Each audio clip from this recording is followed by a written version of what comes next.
করছি তোমরা ভালো আছো অ্যান্ড ওয়েলকাম টু মাই মেট্রোফোবিয়া ইউটিউব চ্যানেল। তোমাদের আগের ভিডিওতে আমি তোমাদের কপার এবং কপারস অ্যালয়ের সম্বন্ধে পড়াচ্ছিলাম। তো কপার জিঙ্ক ডায়াগ্রাম পড়াতে গিয়ে একটা জিনিস আমরা জানতে পেরেছিলাম, ইন্টারমেটালিক কম্পাউন্ড বা ইন্টারমিডিয়েট ফেজ। সেই ইন্টারমিডিয়েট ফেজ সম্বন্ধে আমরা আগে একটু জানবো, তারপর আমরা আবার কপার কপারের এবং কপারের অ্যালয়ের আমরা আবার ইন্ট্রোডিউস হব। তো প্রথম যেটা ইন্টারমেটালিক মেটেরিয়াল বা ইন্টারমিডিয়েট যে ফেজ, সেই ফেজ সম্বন্ধে আমরা জানতে গেলে দেখো, intermetallics are similar to alloy. কি বলেছে? Intermetallics are similar to alloy, but the bonding between the different types of atom is partly ionic, leading to different property than traditional alloy. That means intermetallic যে compound বা intermediate যে ফেজগুলো হয়, সেগুলো মূলত pure যে phase, সেই pure phase মানে alpha, যেমন কপার জিঙ্কের মধ্যে দুটো ফেজ ছিল, আলফা অ্যান্ড নিটা, যেগুলো হচ্ছে এন পজিশানে দেখা যায়। আগের ভিডিওতে যেটা জেনেছিলাম যে এন পজিশানে আমরা পিওর ফেজগুলোকে দেখতে পাই। এই পিওর ফেজগুলো কে বাদ দিয়ে যখন আমরা লিমিট অফ সলিবিলিটিটাকে ক্রস করে যাই, তখন একটা ইন্টারমিডিয়েট ফেজে তৈরি হয়। সেটা অ্যালয়ের সিমিলার, বাট তার প্রপার্টিজ, তার স্ট্রাকচার সবগুলোই ডিফারেন্ট হয়। দেখো, in general the larger the, দেখো তোমরা নিশ্চয়ই হোমোরুথারি রুল পড়েছো নিশ্চয়ই। এই হোমোরুথারি রুল কী বলেছিল? সলিড সলিবিলিটিটাকে জানার জন্য এই রুলসটা এসেছিল। কি বলেছিল? যে দুটো এলিমেন্ট তার যদি ক্রস সেকশনাল এরিয়া 15% থেকে বেশি হয় বা তার কম হয়, তখন সেক্ষেত্রে আমরা বেশি হলে তখন আমরা সেটাকে আমরা প্রপার হচ্ছে আইসোমরফাস সলিড সলিউশনের মধ্যে পড়ে না। তো যদি হচ্ছে কম হয়ে থাকে তাহলে সেটা বেটার হয় মানে সলিড সলিউশনের ক্ষেত্রে। যেমন দেখো, কপার নিকেলের ক্ষেত্রে দুটোর যদি ক্রস সেকশনাল এরিয়া ধরা হয় বা এরিয়াটা মেজার করলে দেখা যাবে দুটোরই প্রায় সিমিলার। তাই কপার নিকেল ডায়াগ্রামটা হচ্ছে সবসময় আইসোমরফাস ডায়াগ্রাম আমরা হিসেবে ধরে নিই। আর বাদ বাকি যেসব যেসব ডায়াগ্রাম দেখতে পাই, যেমন হচ্ছে iron carbon diagram, copper zinc diagram, পিভিএসএন ডায়াগ্রাম, এইসবগুলো হচ্ছে সব ডায়াগ্রামগুলো সব ইউটেকটিক ডায়াগ্রাম। এই ইউটেকটিক বাইনারি যে ইউটেকটিক ডায়াগ্রামগুলো দেখতে পাই, যার মধ্যে আমরা কি দেখতে পাই? একটা লিমিট অফ সলিবিলিটি দেখতে পাই। দেখো হচ্ছে দেখবে কপার নিকেলে দুটোতেই 100, দু সাইডে দুটো 100 থাকে, মানে কপার এই এক সাইডে যদি 0 স্টার্ট হয়, অপর সাইডে 100, এবং সেই সাইডে দেখবেন নিকেলে 0 থাকে, অপর সাইডে 100 থাকে। তো মানে কি, কপার নিকেলের মধ্যে 100% অ্যাড হতে পারে, আবার নিকেল কপারের মধ্যে 100% অ্যাড হতে পারে। তাই সেটা হচ্ছে আইসোমরফাস সলিড সলিউশন। কিন্তু আয়রন কার্বন ডায়াগ্রামের ক্ষেত্রে দেখতে পাওয়া যায় কার্বন পার্সেন্টেজ ম্যাক্সিমাম আমি অ্যাড করতে পারি, weight percent of carbon add করতে পারি ম্যাক্সিমাম 6.67। এই জন্যে আমরা ইন্টারমিডিয়েট কম্পাউন্ড একটা দেখতে পাই Fe3C। তো ইন জেনারেল কী বলেছে? সেকেন্ড পয়েন্ট ছিল দুটো স্ট্রাকচার ইকুয়াল হতে হবে, মানে ধরো একটা এফসিসি আর একটা যদি বিসিসি হয়, তাহলে কমপ্লিট সলিবিলিটি দেখাবে না। যদি হচ্ছে একটা দুটোই এফসিসি মেটেরিয়াল হয়, তাহলে সেক্ষেত্রে কমপ্লিট সলিবিলিটি। যেমন দেখো, কপার নিকেলের ক্ষেত্রে কমপ্লিট সলিবিলিটি দেখাচ্ছে, কারণ হচ্ছে কপারও এফসিসি, নিকেলও এফসিসি। কিন্তু কপার জিঙ্ক ডায়াগ্রামের ক্ষেত্রে দেখো, কপার এফসিসি, জিঙ্ক কিন্তু এইচসিবি, দুটো কিন্তু কমপ্লিট সলিবিলিটি দেখাবে না। তো এই জন্যে একটা পয়েন্ট হচ্ছে কমপ্লিট সলিবিলিটি না দেখানোর। তো এই সব ক্ষেত্রে আমরা দেখতে পাই ইন্টারমেটালিক কম্পাউন্ড বা ইন্টারমিডিয়েট ফেজ দেখতে পাই। দেখো ইন জেনারেল কি বলছে, লার্জ ইলেকট্রোনেগেটিভিটি ডিফারেন্স, যদি ইলেকট্রোনেগেটিভিটি মানে দুটো যে এলিমেন্ট যেটা আছে, ধরো কপার নিকেল, এই দুটোর ইলেকট্রোনেগেটিভিটি প্রায় সেম, কিন্তু যদি ইলেকট্রোনেগেটিভিটির ডিফারেন্সটা খুব বেশি হয় তাহলে তখনই সেই ক্ষেত্রে একটা কম্পাউন্ড গঠনের সম্ভাবনা থাকে।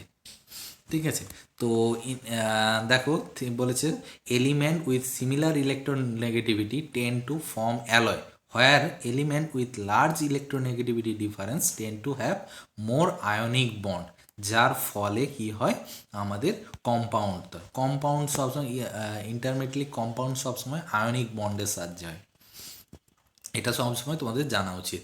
ওকে, আর সেকেন্ড হচ্ছে দেখো কি বলেছে, সেকেন্ড স্লাইডে দেখো তোমরা দেখতে পাচ্ছ most of the alloy system do not show complete solubility, মানে হচ্ছে দেখো কপার নিকেল ছাড়া বাদ বাকি দেখতে পাচ্ছ সবগুলোই আমার কমপ্লিট সলিবিলিটি দেখাচ্ছে না।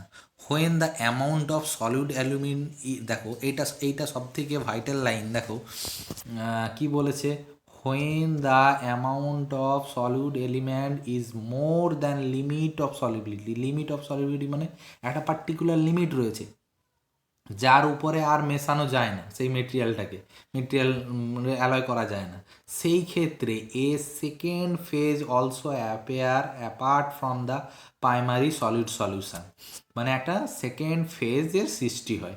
The second phase which form in the intermediate phase, ওই সেকেন্ড ফেজটা কি হয়, ইন্টারমিডিয়েট ফেজ। দেখো it is a phase form at intermediate composition between two primary components, দেখো দুটো পিওর মেটাল রয়েছে যেটা কপার জিঙ্ক, তার ঠিক মিডিল পজিশন মানে 0 থেকে 100-র মাঝখানেই কিন্তু ইন্টারমিডিয়েট কম্পোজিশন দেখা যাবে।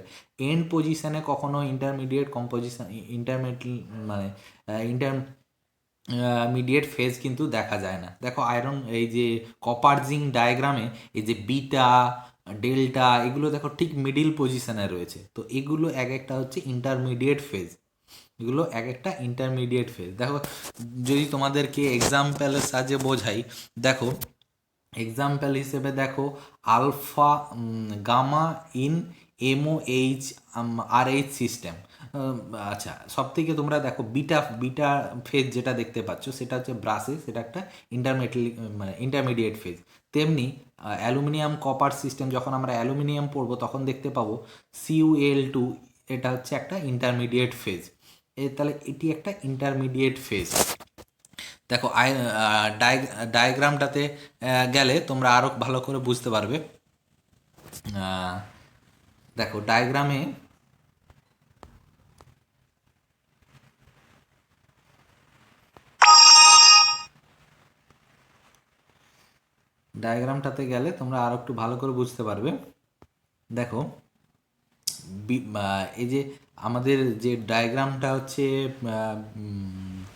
এ ডায়াগ্রাম কপার জিঙ্ক যে ডায়াগ্রামটাতে, সেটাতে দেখো বিটা যে ব্রাশ অ্যালো যেটা রয়েছে, আমরা জানি কি জিঙ্ক 30% পর্যন্ত আমাদের কি দেয়, ম্যাক্সিমাম মানে লিমিট অফ সলিবিলিটি দেয় 30%, মানে 30% পর্যন্ত জিঙ্ক হচ্ছে আমাদের, দেখো 30% পর্যন্ত জিঙ্ক কি দেখিয়েছে, solid solution of zinc in copper, মানে যেখানে শুধুমাত্র আলফা ফেজ দেখা যাচ্ছে, ছবিটাতে তোমরা খুলে দেখলে দেখতে পাবে যে শুধুমাত্র আলফা ফেজ দেখা যাবে, কিন্তু ঠিক 30%-এর ক্রস করে যাওয়ার পরই দেখো বিটা ফেজ দেখতে পাওয়া যায়, যেটা হচ্ছে solid solution plus copper zinc. এই যে কপার জিঙ্ক যেটা দেখতে পাচ্ছ, কপার জিঙ্ক এটা একটা মানে দুটো নিয়ে একটা কম্পাউন্ড তৈরি হয়ে গিয়েছে, যার ফলে এটা একটা বিটা বিটা আলাদা একটা ফেজ তৈরি হয়ে গেছে। তাই যখন তোমরা 70-30 ব্রাশে দেখতে পাও তখন সেটা আলফা ব্রাশ, কিন্তু যখনই ওটা 60-40 মানে যেহেতু জিঙ্কের পরিমাণ বেশি অ্যাড করে ফেলেছি তাই কি হচ্ছে, লিমিট অফ ক্রস করে গেছে, মানে সলিবিলিটির লিমিটটা যেহেতু 30 তাতে ক্রস করে গিয়েছে, তার ফলে কি হবে, একটা ইন্টারমিডিয়েট কম্পাউন্ড তৈরি হয়ে যাবে যেটা হচ্ছে বিটা ফেজ। তাহলে হচ্ছে আমরা যখন মাইক্রোস্ট্রাকচার দেখতে যাব, যে আলফা বিটা ব্রাশের ক্ষেত্রে দেখতে পাবো যে আলফা ফেজটার সঙ্গে সঙ্গে বিটা একটা আলাদা রকম ফেজ থাকবে, সেটা আমরা মাইক্রোস্ট্রাকচারে দেখব। তো আমরা কাটেজ ব্রাশে আমরা দেখো যেটাকে আমরা কাটেজ ব্রাশ বলি সেটা হচ্ছে 70-30 ব্রাশ। ইয়েলো ব্রাশ কোনটাকে আমরা বলি 60-35, মানে 65-35, মানে 65 কপার আর 35 জিঙ্ক। আর মুঞ্চ মেটাল কোনটাকে বলি আমরা, কপার হচ্ছে 60% আর 40% জিঙ্ক, এটাকে আমরা বলি মুঞ্চ মেটাল। দেখো এইখানে কম্পাউন্ড কিভাবে সৃষ্টি হয়েছে, দেখো কপার জিঙ্ক দুটোর দেখো ইলেকট্রোনেগেটিভিটি এতটাই বেশি, মানে ডিফারেন্সটা এতটাই বেশি। দেখো কপার জিঙ্ক দুটো একসঙ্গে এসে একটা আয়নিক বন্ডের সৃষ্টি হয়েছে, যেটা হচ্ছে কি ইন্টারমিডিয়েট প্লেসে, মানে 0 থেকে 100-র মাঝামাঝি পজিশনে হয়। তাই দেখো এই মিডিল পজিশনে আমাদের কি দেখো কম্পাউন্ড অফ কপার জিঙ্ক দেখতে পাচ্ছ। আচ্ছা, আশা করছি তোমরা বুঝতে পেরেছো। তো এখন তোমাদেরকে যেটা যেটা করবো সেটা হচ্ছে mechanical properties of brush. Brush mechanical properties. আচ্ছা, দুটো আমরা যদি ব্রাশটাকে দুটো ভাগে ভাগ করে নিই, আলফা বিটা ব্রাশ আমি ছেড়ে দিলাম, তো যদি আমরা দুটো ভাগে ভাগ করে থাকি, একটা হচ্ছে লো ব্রাশ আর একটা হাই ব্রাশ। লো ব্রাশ কখন বলবো, দেখো তোমাদেরকে আগের ভিডিওতে আমি পড়িয়েছিলাম, লো ব্রাশ আমি তখনই বলবো যদি সেটা 20%, লেস দেন 20% জিঙ্ক তুমি অ্যাড করে থাকো কপারের মধ্যে, তাহলে সেটা হবে লো ব্রাশ। আর হাই ব্রাশ কখন অ্যাড হবে, যদি 20%-এর ওপরে, যেমন 30%, 35%, 40% এগুলো যখন অ্যাড করবো তখন সেটাকে আমরা বলবো হাই ব্রাশ। তো এই হাই ব্রাশের তাহলে আমরা কি অ্যাড করছি, জিঙ্ক অ্যাড করছি। তাহলে এই জিঙ্কে কন্টেন্টের যখনই আমরা জিঙ্কের কন্টেন্ট বাড়াবো, তার ফলে কি বাড়বে, স্ট্রেংথ, হার্ডনেস, ডাক্টিলিটি এগুলো সব ইনক্রিজ করবে। কি বাড়বে, স্ট্রেংথ বাড়বে, হার্ডনেস বাড়বে, ডাক্টিলিটি বাড়বে, এগুলো সব ইনক্রিজ করবে। তাহলে এগুলো ডিপেন্ড করে জিঙ্কের অ্যামাউন্টের ওপর। যদি জিঙ্ক কম থাকে তার স্ট্রেংথ, হার্ডনেস, ডাক্টিলিটি এসবগুলো কম হবে। যত হার্ডনেস বেশি হবে তার মানে কি হচ্ছে, জিঙ্কের পরিমাণ বাড়ছে। দেখো অন্য দিক দিয়ে যদি তুমি বুঝতে চাও, দেখো আলফা ব্রাশে যেখানে হচ্ছে জিঙ্কের পরিমাণ কত 30%, সেক্ষেত্রে তার যে হার্ডনেস, স্ট্রেংথ, ডাক্টিলিটি থাকবে। আলফা বিটা ব্রাশের ক্ষেত্রে কী হবে, হার্ডনেস, স্ট্রেংথ, ডাক্টিলিটি এগুলো বেশি হবে। কালারের দিক থেকে যদি দেখতে পাও তাহলে হচ্ছে কি, প্রথমে রেডিশ কালারের দেখবে, যদি পিওর কপার যদি দেখো তাহলে সেটা রেড কালারের কপার দেখতে পাবে। তার থেকে যখনই তুমি জিঙ্কটাকে অ্যাড করবে সেটা একটু গোল্ডেন কালার হবে। তারপরে যখনই তুমি এক্সট্রিম যদি তুমি অ্যাড করো, মানে ধরো 40%, 45, তখন সেক্ষেত্রে তুমি গ্রিন ইয়েলো ব্রাশ দেখতে পাবে। এই কারণে তোমরা দেখো 35%-এ তোমরা ইয়েলো ব্রাশ দেখতে পাও। আচ্ছা, দেখো can be hot wash into 730 to 900 degree টেম্পারেচারে আমরা আমরা আমরা এটাকে হিট ট্রিট করতে পারি, মানে হিট ট্রিটমেন্ট করে 730 বা 900-তে আমরা হিট ট্রিটমেন্ট করে অ্যানিল করে তার হচ্ছে ডাক্টিলিটিটা বাড়াতে পারি, ডাকটাইল অ্যান্ড ম্যালিবিলিটি এগুলো বাড়াতে পারি। আচ্ছা, আরেকটা দেখো হাই ব্রাশের ক্ষেত্রে যেটা দেখতে পাওয়া যাচ্ছে, increasing strength and hardness due to increasing দেখো zinc content, and decrease ductility due to the presence of the beta phase. Beta phase, যখনই বিটা ফেজটা তৈরি হয়, বিটা ফেজ কখন তৈরি হবে, বিটা ফেজ তৈরি হবে যখনই লিমিটটা ক্রস করে যাবে, মানে ধরো 30-র ওপরে যখনই চলে যাবে তখন বিটা ফেজ। তার আগে কিন্তু আমরা আলফা ফেজে থাকছি। যখনই আমরা জিঙ্কের পরিমাণ 30 থেকে বেশি অ্যাড করব, মানে 35% বা 40%, তখনই আমরা আলফা বিটা ব্রাশ। সেক্ষেত্রে আমরা কি ফেজ পাবো, alpha phase plus beta phase. তা এই বিটা ফেজ থাকার জন্য তখনই কি হবে, আমাদের ডাক্টিলিটিটা কমতে শুরু করবে। কিসের জন্যে ডাক্টিলিটিটা কমবে, কারণ হচ্ছে বিটা ফেজের জন্য, কারণ বিটা ফেজটা সবসময় বিসিসি ফেজ। বিটা ফেজ কিন্তু বিসিসি ফেজ। দেখো alpha beta brass are difficult to cold work due to increasing the amount of beta phase. Alpha beta ব্রাশকে কখনো কোল্ড ওয়ার্ক করা যায় না, মানে কোল্ড ওয়ার্ক করতে পারি না। আচ্ছা, এছাড়াও অ্যালয় ব্রাশ আমি তোমাদের আগের ভিডিওতে বলেছিলাম, যদি আমরা 1% টিন এসবগুলোকে, টিন, তারপরে তোমার আরও অন্যান্য ম্যাঙ্গানিজ, এফি এসবগুলোকে অ্যাড করে আমরা অ্যালয় ব্রাশে কনভার্ট করতে পারি। তাহলে তোমরা এটুকু মনে রাখবে যে জিঙ্কের কন্টেন্ট দুটো ভাগে ভাগ করা হয়, একটা হচ্ছে আপ টু 20%, তারপর 20-র ওপরের পার্সেন্টটাকে হাই ব্রাশ। তো এই 20% পর্যন্ত আমরা সেটাকে কি বলবো, যদি জিঙ্ক কন্টেন্ট আমরা বাড়াতে থাকি 0 থেকে 20% পর্যন্ত, তাহলে স্ট্রেংথ, হার্ডনেস, ডাক্টিলিটি সবগুলোই বাড়বে। কিন্তু যখনই 30%-এর উপরে বাড়িয়ে দেবো, তখন কি হবে, স্ট্রেংথ হার্ডনেস বাড়বে কিন্তু ডাক্টিলিটিটা কমবে। কেন ডাক্টিলিটি কমবে? কারণ বিসিসি মানে বিসিসি বা বিটা ফেজটা উৎপত্তির জন্য। আশা করছি তোমরা বুঝতে পেরেছো। তারপরে আসবো microstructure of alpha brass. Microstructure of alpha ব্রাশে দেখো, মাইক্রোস্ট্রাকচার দেখো, দুটো মাইক্রোস্ট্রাকচার দেখতে পাচ্ছ। একটা হচ্ছে কি রয়েছে, কমার্শিয়াল ব্রোঞ্জ যেটা রয়েছে, সরি এটা ব্রোঞ্জ লিখেছে, এটা ভুল হবে, এটা কমার্শিয়াল ব্রাশ হবে। কমার্শিয়াল ব্রাশের ক্ষেত্রে কি হবে, 90% কপার অ্যান্ড 10% জিঙ্ক। এই কমার্শিয়াল ব্রাশের ক্ষেত্রে দেখো, নর্মালি আমার আলফা ফেজি, ম্যাক্সিমামটা আলফা ফেজি দেখতে পাচ্ছ। তেমনি হচ্ছে কাটেজ ব্রাশের ক্ষেত্রে দেখো, কাটের ব্রাশের ক্ষেত্রে দেখো, একটা হচ্ছে কিছুটা দেখতে দেখতে কিছুটা হচ্ছে মিরর লাইকের একটা ইমেজ দেখতে পাচ্ছ, মানে একটা গ্রেন দেখতে পাচ্ছ, তার সঙ্গে ঠিক সিমিলার আর একটা গ্রেন, পাশে একটা গ্রেন দেখতে পাচ্ছ।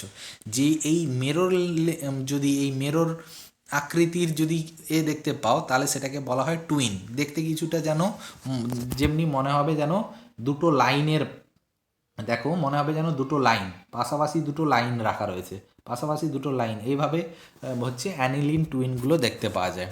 তো মাইক্রোস্ট্রাকচার যদি আলফা ব্রাশে দেখা যায় কি, মাইক্রোস্ট্রাকচার অফ সিঙ্গেল আলফা ফ্রেজে দেখা যাবে আলফা সলিড সলিউশন, আর কি দেখা যাবে, annealing twin observe in the alpha grain increasing in the zinc content. মানে যদি যদি জিঙ্কের কন্টেন্ট তুমি বাড়াতে থাকো, তাহলে এই রকম এই গ্রেনগুলো দেখতে কিছুটা পরপর দুটো লাইন, প্যারালালি দুটো লাইনের মতন দেখতে পাবে। দেখো পরপর এইখানে দেখো যেরকম রয়েছে, তার থেকে বেশি সেকেন্ড যেটা কাটেজ ব্রাশে ম্যাক্সিমাম দেখতে পাচ্ছ। কিসের জন্য? কারণ জিঙ্কের পার্সেন্টেজ তুমি বাড়িয়ে দিয়েছো। এটা হচ্ছে আলফা ব্রাশের ক্ষেত্রে। ঠিক তেমনি আচ্ছা, তোমরা আরও ভালো করে দেখতে পাবে, দেখো পিওর কপারের ক্ষেত্রে দেখো সাদা কালো দেখতে পাচ্ছ, এগুলো সবগুলোই হচ্ছে আলফা ফেজ দেখতে পাচ্ছ। 15% এটাও পুরো আলফা ফেজ দেখতে পাচ্ছ। যত দেখো জিঙ্ক যত বাড়াচ্ছ, তত দেখো এক একটা দেখো রেখার মতন, কি বললাম যে লাইন পরপর যেন দুটো লাইনগুলো পরপর টানা রয়েছে, এগুলোকে বলা হয় অ্যানিলিন টুইন। ঠিক আছে, আশা করছি তোমরা বুঝতে পেরেছ। এরপরে আমরা যেটা আসবো, microstructure of alpha beta brass. Microstructure alpha beta brass কখন দেখতে পাবো? আলফা বিটা ব্রাশ যদি আমরা 40% জিঙ্ককে অ্যাড করি, তাহলে 40% জিঙ্ক যখনই অ্যাড করব, তখন আমরা কি কি দেখতে পাবো, দুটো ফেজ দেখতে পাবো, একটা আলফা ফেজ, একটা বিটা ফেজ। 60% কপার, 40% জিঙ্ক, যেটাকে আমরা মঞ্চ মেটাল বলি, যেটা এইটা হচ্ছে সব থেকে বেশি পরিমাণ ইউজ হয় মঞ্চ মেটালটা। তো আমরা পরে আসবো মঞ্চ মেটাল, কাটেজ, এগুলোর প্রপার্টিজ আরও জানবো। তো বিটা ফেজটা থাকার জন্য এটাকে হিট ট্রেডেবল বলা হয়, মানে বিটা ফেজটা থাকার জন্যই এটাকে হিট ট্রিটমেন্ট করা হয়। কি বলেছি, বিটা ফেজ থাকার জন্য কিন্তু কোল্ড ওয়ার্ক করতে পারবো না। বিটা ফেজ যেহেতু আমরা ডাক্টিলিটিটা কমে যাবে, তাই আমি এটাকে হিট ট্রিটমেন্ট করে ডাক্টিলিটিটাকে করবো, তাই এটাই। তো দেখো এই ক্ষেত্রে দেখো যে স্ট্রাকচারগুলো দেখতে পাবে, দেখো দুটো স্ট্রাকচার দেখতে পাচ্ছ ছবিতে। ছবিতে দুটো স্ট্রাকচার, একটা হচ্ছে স্ট্রাকচার ডেনড্রাইট অফ আলফা, যেটা dark in a matrix of beta white. মানে দেখো এই যে হোয়াইট যেগুলো দেখতে পাচ্ছ, যে হোয়াইট হোয়াইট কালারগুলো দেখতে পাচ্ছ, সেই হোয়াইট কালারগুলো হচ্ছে বিটা ফেজ। আর যেটা ডার্ক কালারগুলো যেটা দেখতে পাচ্ছ, সেই ডার্ক কালারগুলোর হচ্ছে কি হচ্ছে, এটা হচ্ছে আলফা ফেজ। ঠিক তেমনি হট রোল মঞ্চ metal sheet structure of beta phase dark and alpha phase light. যখনই এটা তুমি হট রোল করে দিয়েছো, যখন ধরো হট রোল করেছো, মানে হট রোল মানে এটাকে হিট ট্রিটমেন্ট করে কোনো রোলিং করেছো, সেক্ষেত্রে দেখো মঞ্চ মেটালের ক্ষেত্রে বিটা ফেজটা তখন ডার্ক হয়ে যাবে। এখানে কি দেখছিলে, আলফা ফেজটা ডার্ক, মানে এটার ক্ষেত্রে আলফা ফেজটা ডার্ক দেখছিলে, বিটা ফেজটা হোয়াইট। আর এখানে হট রোলের ক্ষেত্রে কি হবে, হট রোলের ক্ষেত্রে বিটা ফেজটা হচ্ছে বিটা ফেজটা হবে ডার্ক, আর আলফা ফেজটা হোয়াইট। কাস্ট আর রোলের মধ্যে পার্থক্য একটাই। তাহলে যদি মাথা গুলিয়ে যায়, একটা জিনিস হচ্ছে তোমরা সবসময় মনে রাখবে, কাস্টটাকে মনে রাখবে, কাস্ট স্ট্রাকচারের ক্ষেত্রে মনে রাখবে। সাপোজ ধরো আলফা ডার্ক মনে রাখলে আর বিটাটা হোয়াইট মনে রাখলে। তাহলে আশা করছি তোমরা বুঝতে পেরেছো ডার্ক অ্যান্ড হোয়াইট। আশা করছি তোমাদের আর কনফিউশন হবে না, কারণ আলফা সবসময় মনে রাখবে আলফা ডার্ক ফেজ আর বিটা হোয়াইট ফেজ। ঠিক আছে, তো এইভাবে তোমরা মনে রাখবে। আশা করছি তোমরা বুঝতে পেরেছো microstructure of alpha brass and beta brass. তো আমার নেক্সট ভিডিওতে মঞ্চ মেটাল ও কাটেজ ব্রাশের প্রপার্টিজ সম্বন্ধে জানবে। ওকে, থ্যাংক ইউ ফর ওয়াচিং।